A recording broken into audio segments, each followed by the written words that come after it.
તો પાટનગરના આરોગ્ય સેન્ટરમાં પણ લાલિયાવાડી સામે આવી છે અને રખિયાલ સામૂહિક આરોગ્ય કેન્દ્રમાં સ્થિતિ ખરાબ છે। સામૂહિક આરોગ્ય કેન્દ્રમાં સ્ટાફ ગેરહાજર જોવા મળ્યો। મીડિયાને જોઈ આરોગ્ય કર્મીઓએ કામ શરૂ કર્યું હતું। આરોગ્ય કેન્દ્રમાં તબીબ અધિક્ષક ગેરહાજર જોવા મળ્યા, જ્યાં સાપા ગામના આરોગ્ય કેન્દ્રમાં પૂરતા સાધનો પણ નથી। ઇમરજન્સી વોર્ડમાં દર્દીઓના મોતની સંખ્યા વધી છે અને તબીબોની નિર્ણય શક્તિ ઓછી હોવાથી મોતની સંખ્યા વધી હોવાનું સામે આવી રહ્યું છે। ડોક્ટરો ઇમરજન્સી કેસમાં એકબીજાના આશરે બેઠા હોય છે। કિડની અને લીવરના દર્દીઓની સારવાર માટે કોઈ પણ પ્રકારની વ્યવસ્થા અહીંયા જોવા નથી મળી રહી। તો સપા ગામના આરોગ્ય કેન્દ્રની આ સ્થિતિ છે કથળતી જોવા મળી રહી છે। પાટનગરના આરોગ્ય સેન્ટરમાં લાલિયાવાડી જોવા મળી રહી છે।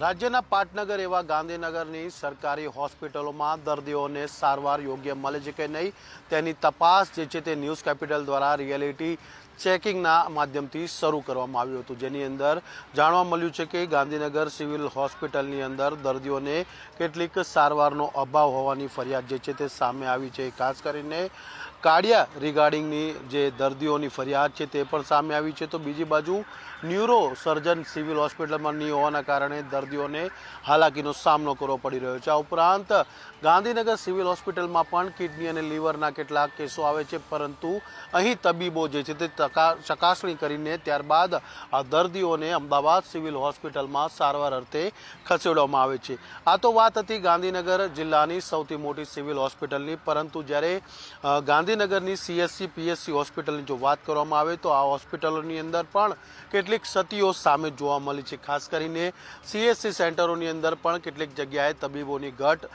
અથવા તો ઇક્વિપમેન્ટ જે હોય એટલે કે સાધનો જે આરોગ્ય વિભાગ દ્વારા ફાળવવામાં આવ્યા હોય તે કામ નહીં કરતા હોવાની પણ ફરિયાદ સામે આવી છે। તો બીજી તરફ કેટલાક સિનિયર ડૉક્ટરો જે છે તે ઓન ડ્યુટીના ટાઈમે જે છે તે સીએસસી સેન્ટરમાંથી ગુલ્લી મારી હોવાની પણ વાત સામે આવી છે। આ ઉપરાંત પીએસસી સેન્ટરની જો વાત કરવા જઈએ તો પીએસસી સેન્ટરમાં પણ તબીબોની ઘટ અને આ ઉપરાંત જે ઇક્વિપમેન્ટ આપવા જોઈએ તે પ્રકારના ઇક્વિપમેન્ટ જે છે તે પૂરતા પ્રમાણમાં નહીં હોવાની પણ ફરિયાદો સામે આવી છે। કેમેરામેન લાલા ભરવાડ સાથે મલ્હાર વોરા, ન્યૂઝ કેપિટલ, ગાંધીનગર।